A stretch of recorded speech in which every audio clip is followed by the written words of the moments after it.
welcome into the Gramlich and McLean podcast. Happy day after Father's Day to all of our listeners out there. And we're talking our listeners on SiriusXM Channel 371, on Apple Podcasts, people who are watching on YouTube. We really appreciate the YouTube love. The channel is starting to grow a little bit, and we're really growing it from the ground up. So we appreciate you guys. Make sure you go subscribe there. You can listen and watch any way you want. But it is, of course, Mac, the day after Father's Day, and we're getting into a guest that is perfect for Father's Day. We can't wait to talk to him. He gives some great father's advice. And Mac is, of course, about to be a father, so he's got a lot to say on this topic. But I do want to shout out my dad. Mac, I know you're about to be a girl dad. My dad was a girl dad before girl dads were even a thing. He was the ultimate supporter of all of my sports endeavors, drove me to all the practices, treated me just like my brother.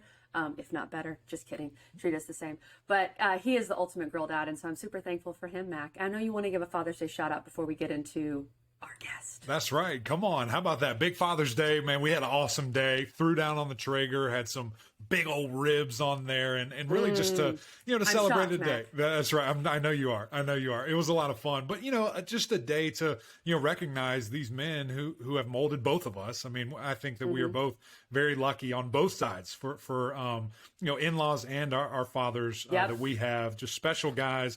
We're moving right now. So I know your father's a little farther away than mine, but he's coming next weekend, though. There Classic you go. father. There you go. But Papa Mac has been huge and helping out. And then, of course, Kaki's dad, Big Poppy, as we like to call him, Bill Smith, man, they're just the best. And I'm so blessed, so thankful, and, couldn't ask for better role models and leaders for our family.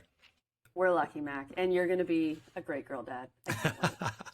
All right, let's get to our guest here. Widely recognized as one of the best college football minds of his generation, Kirk Herbstreit has served as an analyst for ESPN's Sports Emmy Award-winning College Game Day, built by the Home Depot, college football studio show since 1996 when he joined then-host Chris Fowler and co-analyst Lee Corso. He tells some great Lee Corso stories. For his efforts, he has earned 7 nominations, 3 Sports Emmy Awards for Best Studio Analyst in 2010, 2011, and 2019. What a legend, KG. I mean, we talk about one of the best in the business. It was really fun talking with Herbie, a guy who is the pinnacle. I mean, he's the top of the top, calling college football games, ABC, primetime. He's moving over to the NFL, doing a little Thursday night action as well. Really appreciate his time. This was a great interview. Hope you guys enjoy it. Let's get right to it.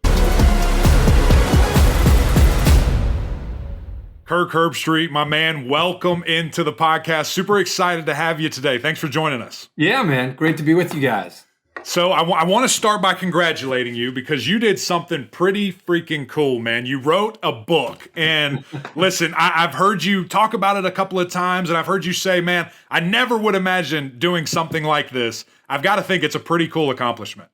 Yeah, I don't even know really if I mean, it's an accomplishment, but it was more about Gene Wojciechowski, who works on Game Day and is an incredible writer and has become a really good friend of mine. And he's reached out in the past about it. And if y'all go back to March of 2020, when we were all, wiping down groceries and taking walks and people would walk away from you, and go back to that mindset where you just didn't know, is this the apocalypse? I mean, what's happening to this world that we're living in? And he called me around April or May of that time, and I was at home and all our kids were back home and we were, quarantined. And he said, hey, I'm just thinking about maybe asking you again about writing this book, and here's my idea. And it's not really, it's a football book. There's plenty of stories about football, my journey as an athlete, my journey as a broadcaster, but it's really more about my journey as a person, what I went through as a kid. I went to like 9 schools from kindergarten to 9th grade, parents divorced, remarried, both got divorced again. I was always the new kid, which was really uncomfortable for me. So it was really more than anything, just wasn't a how-to book. It was just sharing my story. And my hope was that people that are either going through some of the things that I went through could relate to it, that it might resonate with them. I talked about having premature babies. My kids were born, my twins were born at 28 weeks. They were 2 pounds each. I could take my ring off my finger down their foot all the way up to their hip bone. Wow. And as a first-time parent, that can be traumatizing and scary. And there are people that go through that every day. And so, telling that story, I went through seeing a sports psychologist when I was in college, going all the way back to the 90s when that was unheard of, and going in to see him, like looking over my shoulder, making sure nobody would see me. None of my boys would see me going in to see this guy, to think something's wrong with me because I didn't want to be embarrassed. And I saw him for 2 years. It changed my entire college career around. I was looked at as a 5-star bust, and was ready to quit and ready to just give up. And he really helped turn my life around and my mental around. He got me confident again, and ended up being a captain my senior year and most valuable player, voted by my teammates and all that stuff, which was great. But I learned so much going through that. So yeah, I just opened up my heart, really, is what the book's about. And I think that, sometimes we work in broadcast and we do TV or radio or whatever, podcasting, and people perceive you to be this person.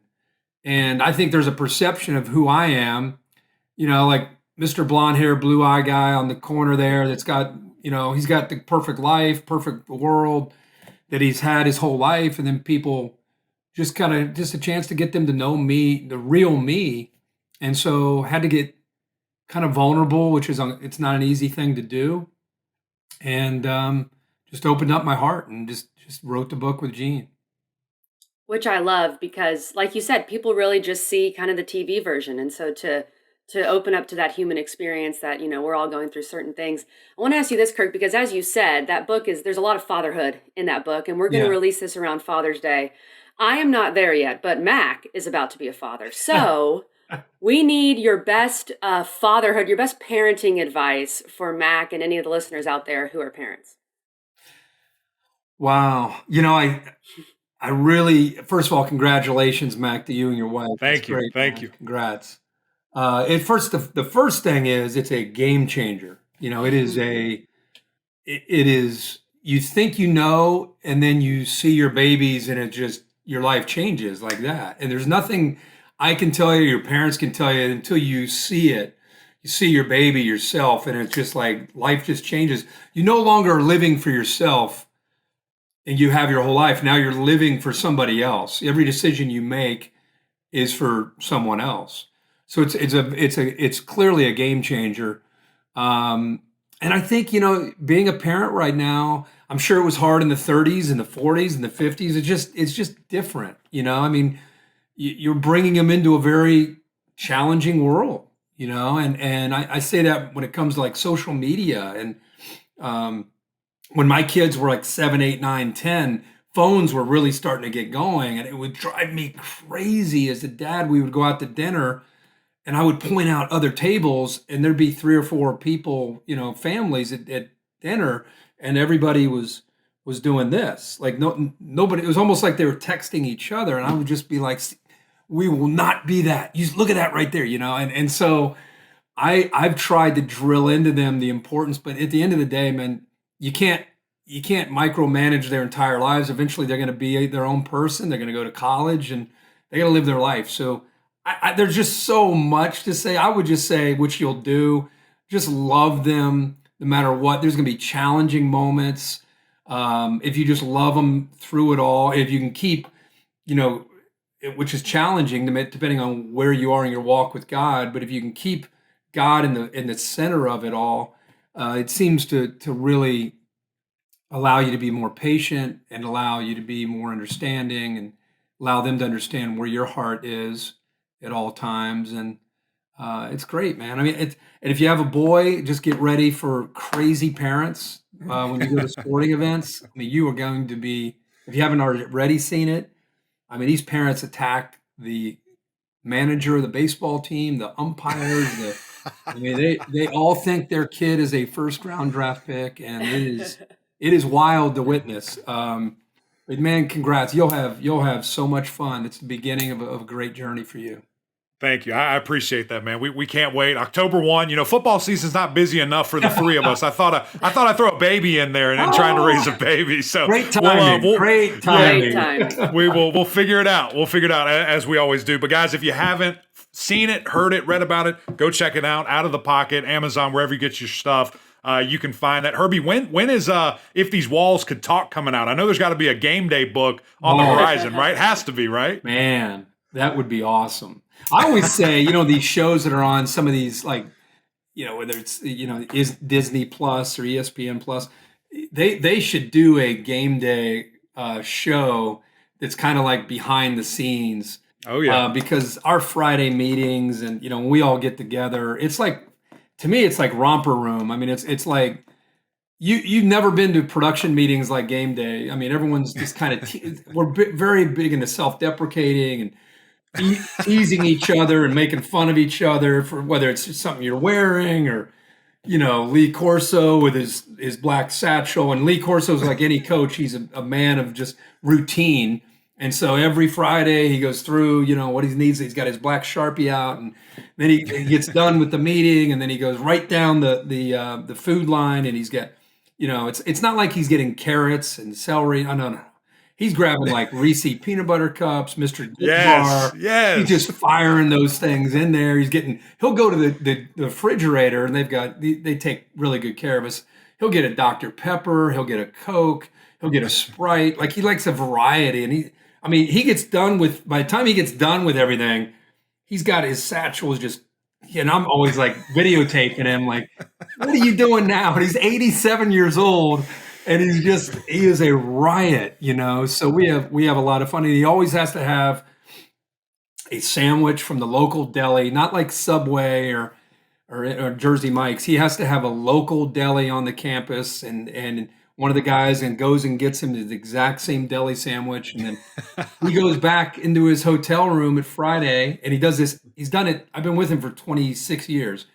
He'll put his blue pajamas, white t-shirt, little white foot socks on, and he sits there and goes over the show and has his sandwich. He lines up all his Cokes and Sprites and everything on the air conditioning unit. And you go in there by chance to go, hey, coach, I was trying to, and you open up his door. It's the same every single time. And he's just in there he must go to bed at 8:00, but he's in there practicing his lines every Friday night. He's just, he's a beauty. But he's 87 years old, man. Yeah, killing it. Those coaches, man, they're meticulous. Yeah. I think they like that routine. Kelly, you have your coach. I have my coach on our show, and we get after it. We get after it with them, and I love that. Well, Kirk, I want to focus in on you here and kind of talk about your story. And obviously, the book goes over a lot of this stuff, but we're going to put it in audio form and on YouTube and things like that for our guys here. Let's go back to Ohio State. Your pops played there, was a DB, was a running back, was a captain. Was it always a dream for you to kind of follow those footsteps? I mean, you grew up in Ohio, went to Centerville High School there. Was it always a dream to play for the Buckeyes? Yeah, I mean, I grew up in the 70s, and the guy named Archie Griffin was pretty good player. He won 2 Heisman trophies, the only guy that won 2 Heisman trophies. And for me, Archie Griffin was like a god, and my dad being a former player, he would take me to games from time to time, and I'd go into the locker room after a game, and I'd see Woody Hayes, and I'd sit on his lap, and he'd have that white T-shirt or that dress shirt that was half sleeve, and his tie, and his coaching hat, and his glasses, and I was sitting on his lap as a 5 or 6 year old, like I'm looking at Santa Claus, and I'm just like, I cannot believe that. And then I'd go put Archie Griffin's helmet on, and it was just almost surreal my whole life. Ohio State was everything to me. And even pro football was like, it was okay, but Ohio State was everything. And so as I grew and became an athlete and eventually became a prospect, and I could have gone to a number of schools all over the country, I knew I was going to go to Ohio State all along and live out that lifelong dream. And so I mean, that was my journey. That was kind of my dream of trying to make it one day, go to bed at night as an 8, 9, 10, 11, 12-year-old thinking about playing for Ohio State. I think Clemson kind of did something with their social media, showing a youngster, at the mailbox, and eventually dreamed about it and lived it out. That was me with Ohio State. Wow. How about that? So you mentioned, there's kind of twofold here. You mentioned going to a therapist, and then we know, or our mental health coach, Yeah. whatever you want to call it. And then, that pressure of your pops, being a successful player, being a captain, being a coach there, is that where that pressure to perform came from? Or was it just, I mean, we all go through it. We all were athletes here. Yeah. What kind of, I guess, led to that, to where it helped you through, you realized, and then ultimately becoming, team MVP? I mean, it was everything to me. It wasn't going to the pros. It was just a different time. I wanted to be the Ohio State quarterback, and I wanted to lead them to a Rose Bowl, not for me, but more of I just wanted to experience that because I'd thought about it every single day my entire life. And then to see that dream, it wasn't my dad's pressure or the shadow of his career. It was more of my own dream, and seeing that dream being, as I lived it, just, it's not going to happen. My freshman year, sophomore, or redshirt freshman, sophomore year were three of the most trying years because I wasn't getting any footing. I was a triple option wishbone quarterback that was trying to learn how to run the West Coast offense that John Cooper had brought in from the back then the Pac-10 at Arizona State. So I was, all of a sudden, before I was going down the line and doing this, and now I was going straight back and learning how to do a 7-step drop. And I was a fish out of water, man. I just couldn't do it. And let alone trying to read coverage while I was doing it. We weren't in a shotgun, and I would have loved a dual threat in a gun where you could run and throw. This was more just either hand off or you're dropping back, and it just was not clicking for me. So I was just very distraught, was losing traction, wasn't really moving up the depth chart. And just like anybody who's going through that 18, 19, 20, you get sad, you get frustrated. And there wasn't a whole lot of people I could really talk openly with. My dad was constantly trying to encourage me, but they introduced us to this kind of mental coach at a meeting, and no one told me to go see him. I just thought, I'm at the end of the rope here. I'm going to go talk to this guy. And I just started to really, we never really talked about football. First 10 times I saw him, it was just, he was trying to just get to know me. So I told him all about my family, a lot of the dysfunction, and I started to really trust him. I started to really look forward to going to our meetings because I was just airing out a lot of stuff to him. And so then after he built that bond with me, then he started talking about football, and then that's when I started to see some things change. And like I said, for me, it was more about getting confident and believing in myself after going through that. And I know, Mac, you went through some stuff yourself in your career, so I know you can really appreciate it and probably relate to it. It's tough when you go through that. For my fourth year, my junior year, I finally started to get a chance to play some, and I was kind of in and out. But as you know, as a quarterback, there's only one guy. In this case, I was playing there was kind of like a 1A, 1B situation. So I was getting some reps.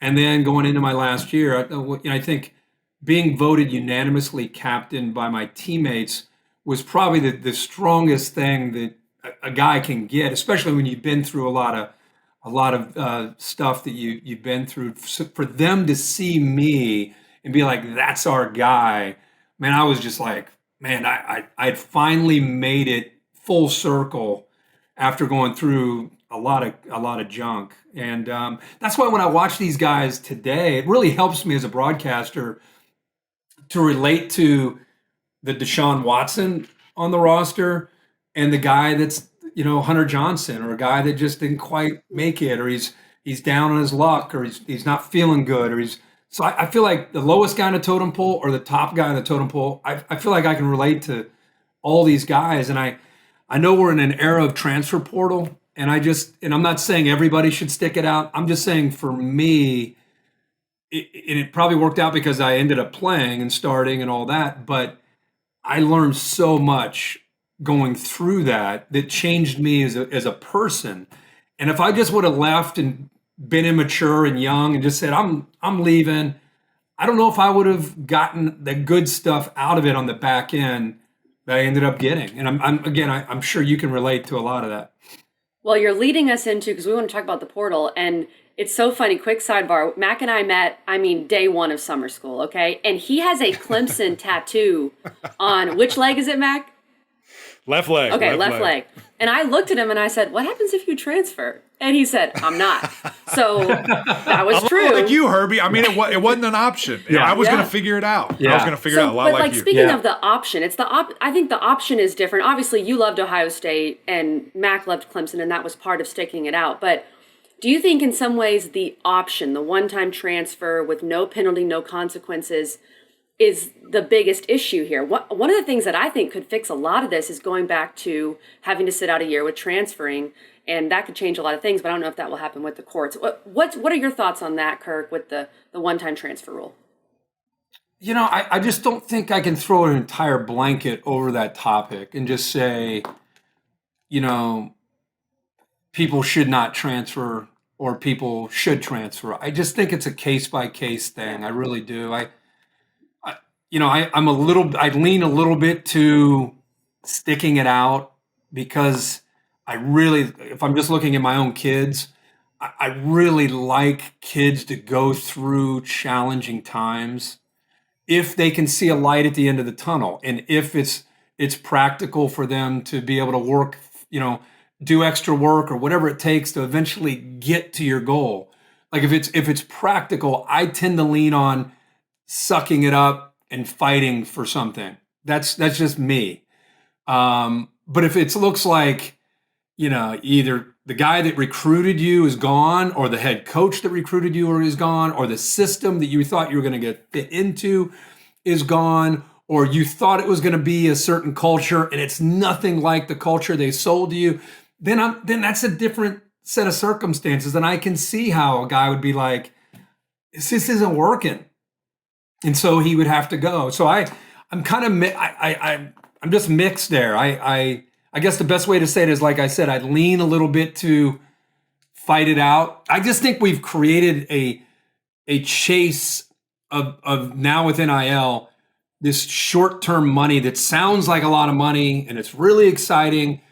But I feel like we are, with social media and all that, I feel like I worry for kids to chase short-term money to potentially impact their long-term gains. Remember, 2% of these guys are going to the NFL. Less than 2% are getting that second contract, which is like generational wealth. You see a guy that'll sign for 80 million, 100 million, whatever it is. You're not signing for that out of college. Even if you're the first pick in the draft, you sign a good deal, but it's that second deal. It's even less than 2% that's getting that second deal. So it's easy to sit here and just try to make assumptions, even at a place like Clemson or Ohio State, that all these guys are going to the NFL. They're all going to be so wealthy. Well, go back and look at the guys you played with, Mac, and think about the guys you just knew they were first rounder. You knew they were going to be in the NFL for 100 years and make more amount of money, and they didn't.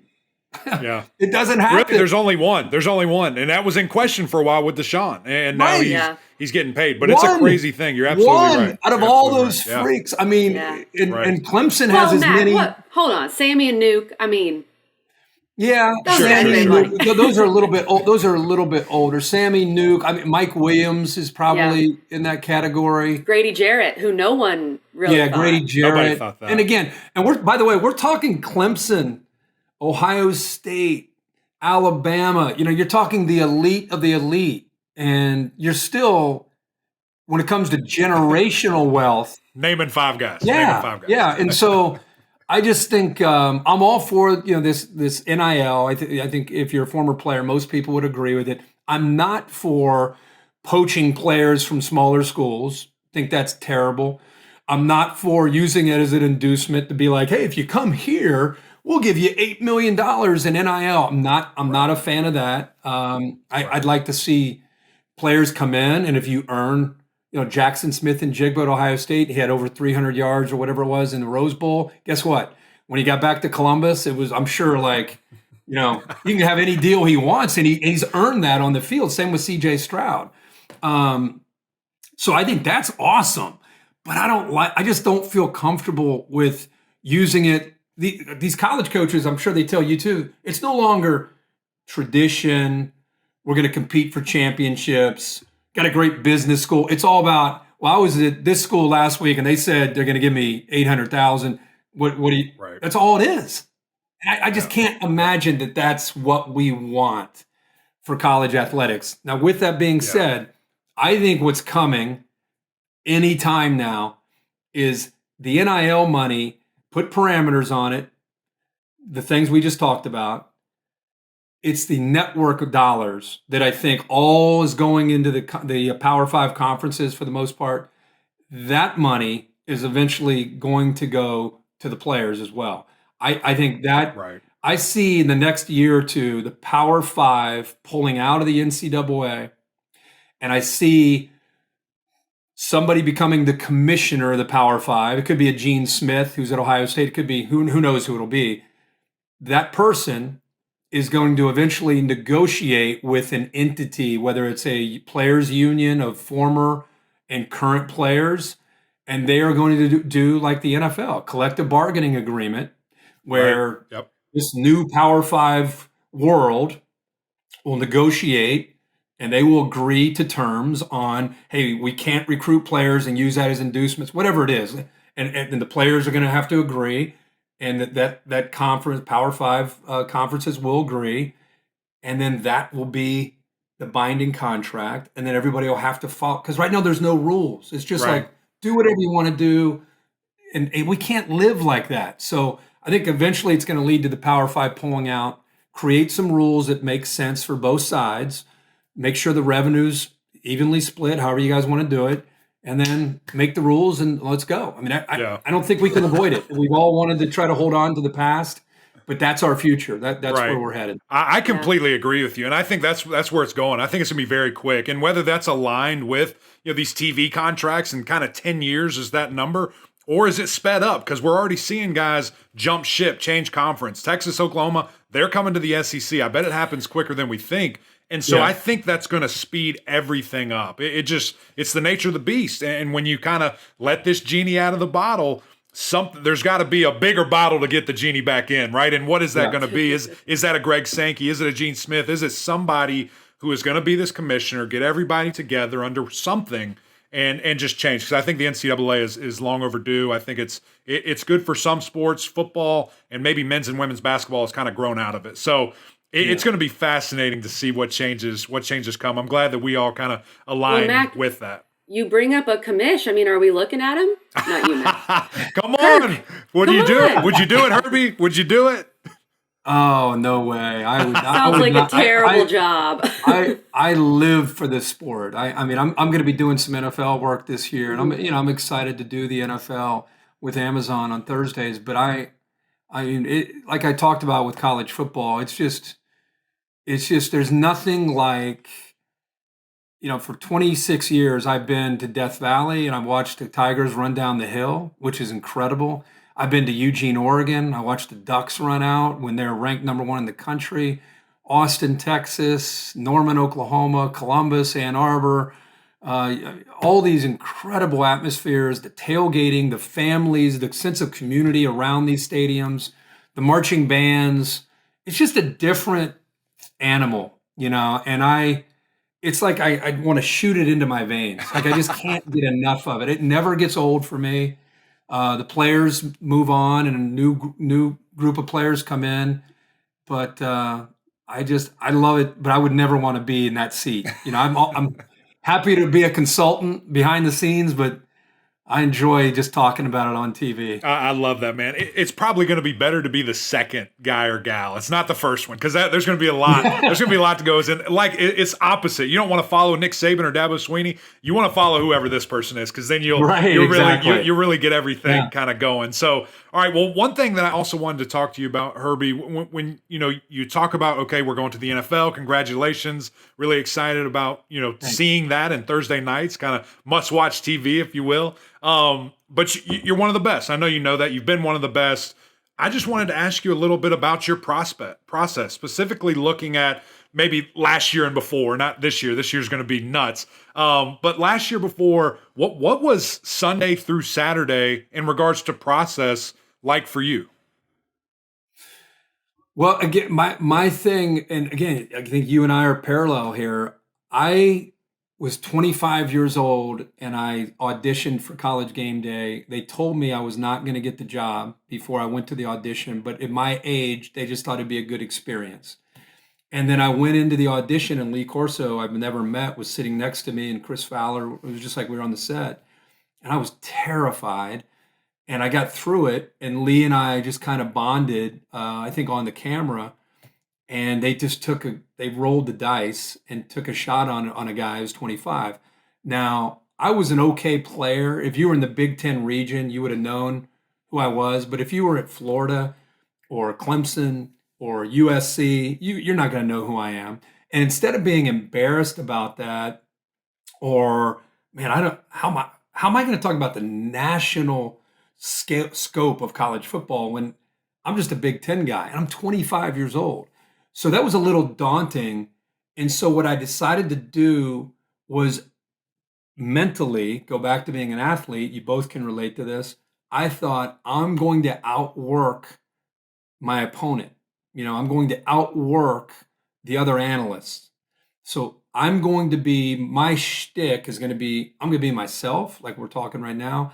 And then I'm just going to be the guy that's like, I'm going to know as much as I can about every team I talk about. Not just a little one comment that I get. You can take me anywhere and I'm going to be able to bob and weave and know what I'm talking about. So that became my angle. And so if you were in Florida or USC or wherever, you might be like, I don't know who that guy is, but damn, he seems like he's plugged in.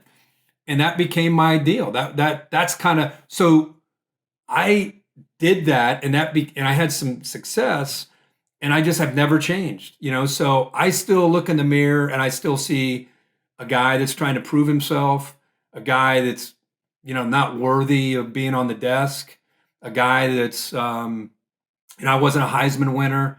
I wasn't a 3-time All-American. These guys that usually get these jobs, that's who they are. And I wasn't.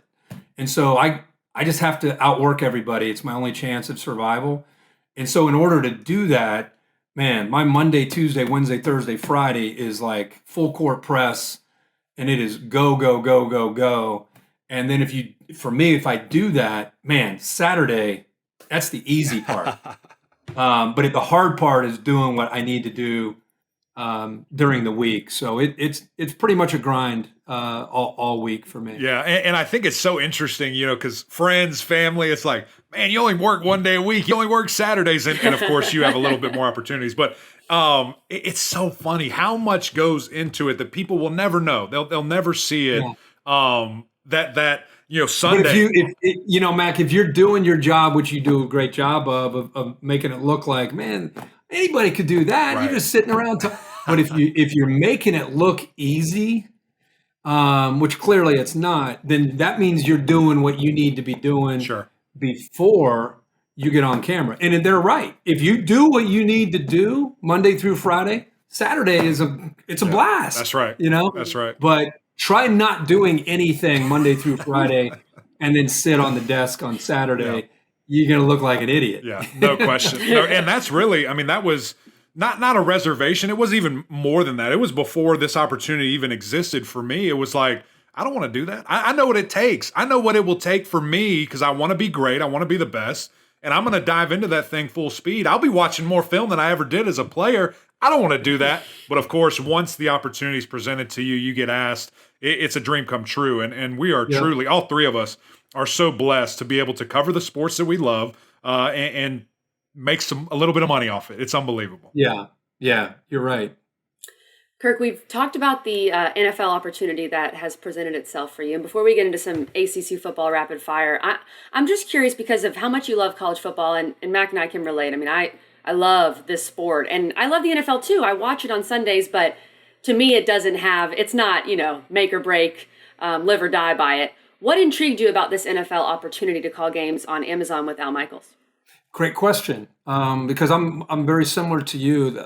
I do feel like when you watch a Sunday night game or a Monday night game, those games, for obvious reasons, have some more juice, compared to like a 1:00 game that you might watch.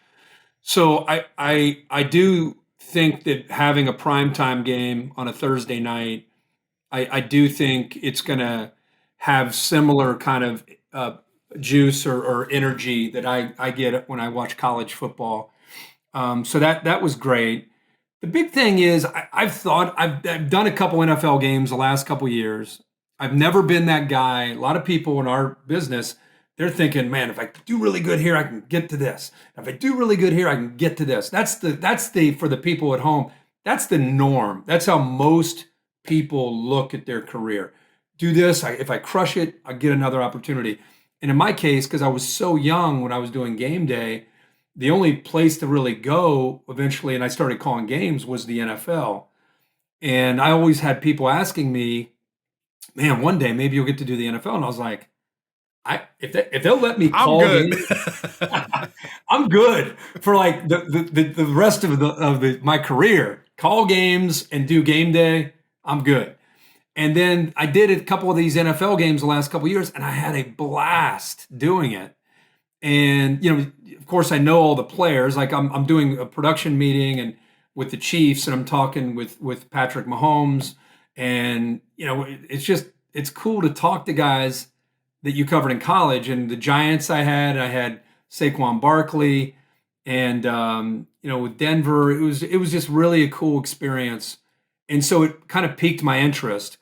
And then when they came to me back in whenever it was, March or April, and presented, hey, this is a real offer, try to do 5 years with you, see how this goes, and you'd be working with Al Michaels.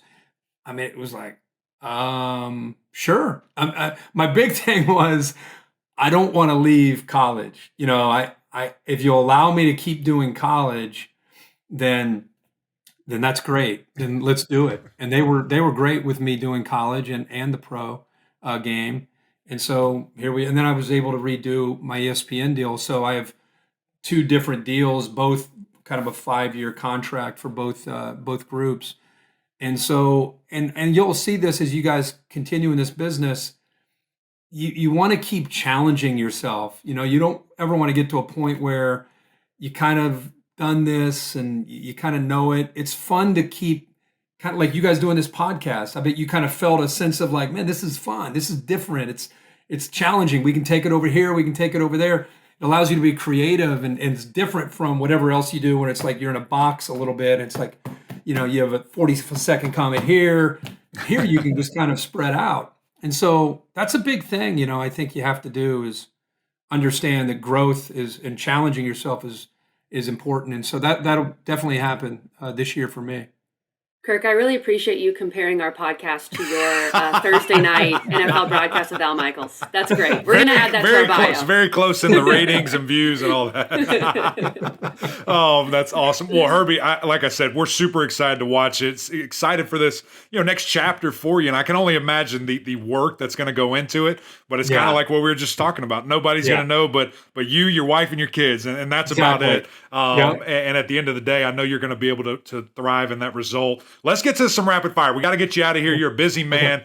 Really appreciate your time. And I say rapid fire. We're going to talk about all these things. It's not really rapid fire. But we're going to move focus to the ACC. That's what we do primarily on this podcast. And, man, it looks like it's going to be year of the quarterback again in this league. And just so many guys that came back, Slovis transferring in, a couple of really marquee names in the ACC. And we've asked this to every guest that's come on. Who is your quarterback one in the ACC going into 22?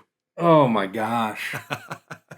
You're right. There's just so many talented guys. Even with Slovis coming over from Pitt after the last year that Pickett had. I love Malik Cunningham at Louisville, is a guy that has really become dangerous as a passer, not just running the way he was early in his career. I think Devin Leary has a chance to have a monster year. He's kind of a guy that when you bring up all the names, he tends to, and I think them as a program, they play with a chip on their shoulder. They like to be disrespected. And he kind of embodies that. I don't know this year. Maybe he'll get more attention. He should. But I would put him up there. The kid at Miami, after De'Aaron King went down, Tyler Van Dyke, he's got a chance. And he's got a lot of weapons. He's got Josh Gaddis now as his offensive coordinator. I think he has a chance to really be big. No one ever talks about Brennan Armstrong at UVA. and he was as good as any of them last year.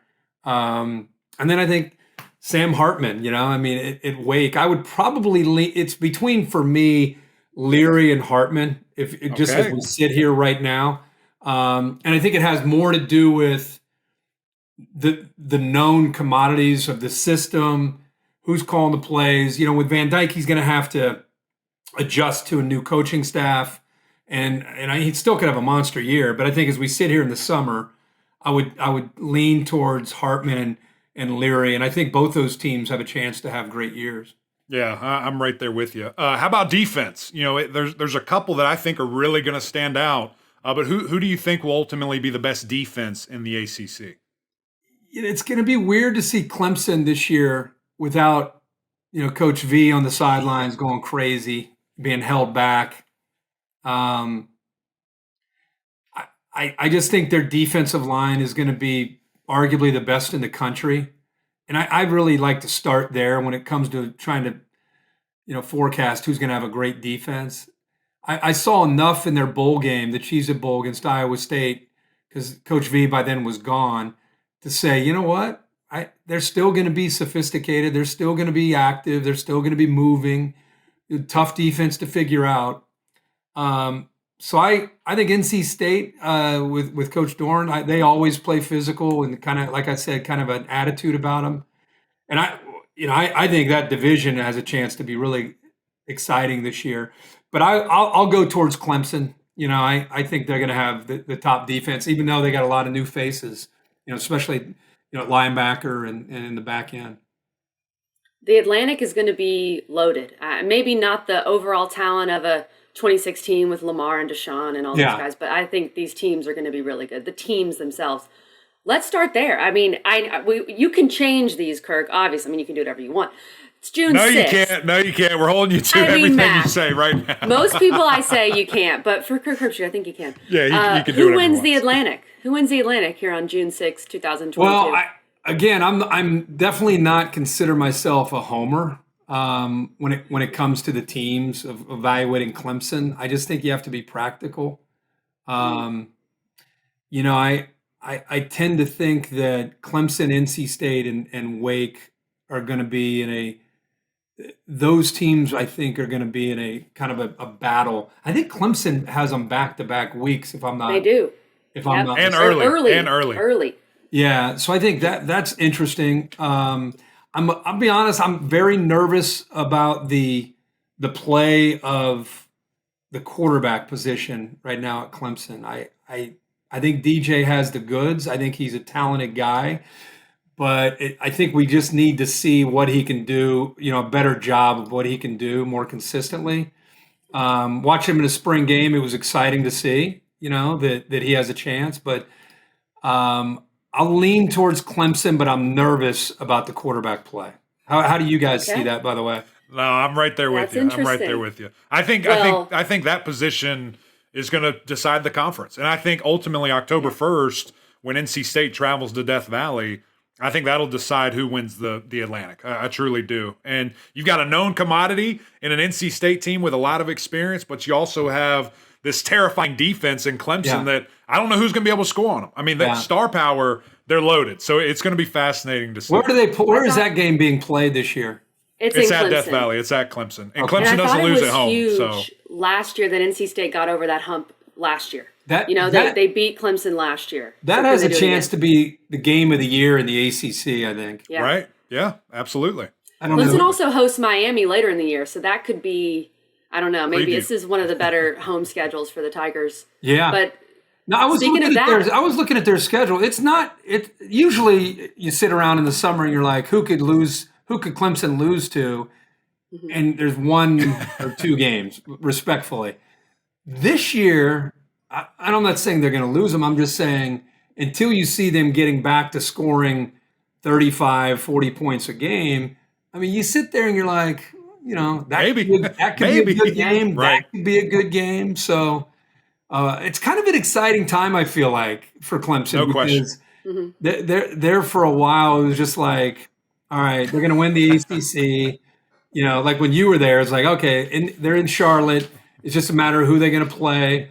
and they're probably going to beat that opponent. Just put them in a playoff. And after Trevor left, it's been okay. Let's see how things are going. DJ could have a monster year and shut everybody up because we saw what he could do the year before. Yeah. I don't think it's a matter of his skill set. I think it's just a matter of being more decisive, and making good decisions and letting it rip. And when there's an opening on 3rd and 4, take it. I mean, you're a big guy. Go. Like, don't wait. Hitch, sack. It's more of hitch, go. And be a runner. Exactly. Yeah. I think not the opening coastal. with Georgia will help. Do you guys have any feel on the coastal? I have no. I have no Whoever idea. does. I mean. Well, let me tell you this. Whatever we say right here, it's going to change. So I think when you look at it, the front runners are Pitt and Miami. I mean, I think that's when you come down to it. I think Pitt has a really, really good shot at repeating. Do you? They have everybody back. They have everybody back. Defensively, Well, they not look. Jordan Addison. That's the other This issue. isn't basketball. I'm not worried about a single guy. Unless it's a quarterback, Okay. I'm not worried about just one guy. And that receiver room is deep. And they had a couple of key transfers in. Blendikoff, but okay. Yeah, which a lot of people are mad about, by the way. He's doing a good job, by the way, at Pitt. Narduzzi? Yeah. He's done a heck of a job in recruiting. He just kind of found his niche. Exactly. So I think those are the two, you're picking from when you look at who's going to come out there. I think you have experience, and then we all are waiting. Mario is a former Canes player. Yeah. We're all like, it's not so much if, but when. Right. And it's just how quickly is he able to get this thing going? He's got a quarterback. I mean, it's a great starting point. Can they get their defense back to where they were just – they'd take the field and people feared them. Yep. It's a culture change to me. I mean, it's been an issue for them for a number of years. I mean, I'm going all the way back to Butch Davis. Really got it going when he had Ed Reed and those guys. And they held on there for 2000, 2001, 02, 03. And then from like maybe 04. But after that, they just kind of lost their way. And then they potentially almost had the death penalty with the agent or the booster. That's why they couldn't cheat anymore. Yeah. But now you can again. Yeah. It's legal now. Do whatever you want. But I'm telling you, do not sell Mario short on culture. And if those kids buy in, which is impossible to predict until we see them. Right. But I'd probably lean towards Pitt only because of I think Slovis is the real deal, and I think that's more of established, and you kind of know Pitt, despite losing Addison. I still think they've got enough playmakers there. Yeah. And they return a good bit on the D-line when you talk about their defense too. Okay, your favorite. Can you give us a favorite in the ACC if we have a potential Clemson-Pitt ACC title, maybe Pitt-NC State? What are you thinking? If we got rid of the divisions like we're going to eventually do, I would have Clemson, NC State, Wake, Pitt. Oh, I like that. Yeah. That was probably where I would go. Won't that be Hopefully fun? we get there. We get there. I think we will. I think next year it happens. And I do too. I think guess all 23. I think all the conferences are going to eventually get there. Why not? Why not? Absolutely. Absolutely. Herbie, man, thank you so much for your time. We could talk for 2 hours. I know you can't. You have stuff to do. We really appreciate you, man. Thanks for joining us today. Oh, happy to be with you guys. Anytime. Let's hook up during the season.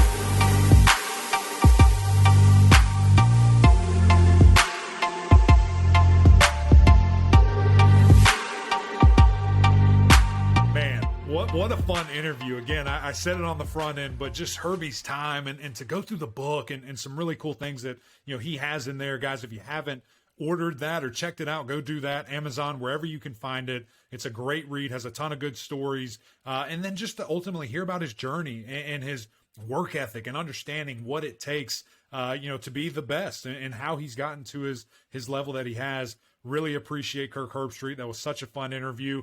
But that's it for us, guys. If you haven't already, go over to iTunes, go over to YouTube, subscribe to both of our channels.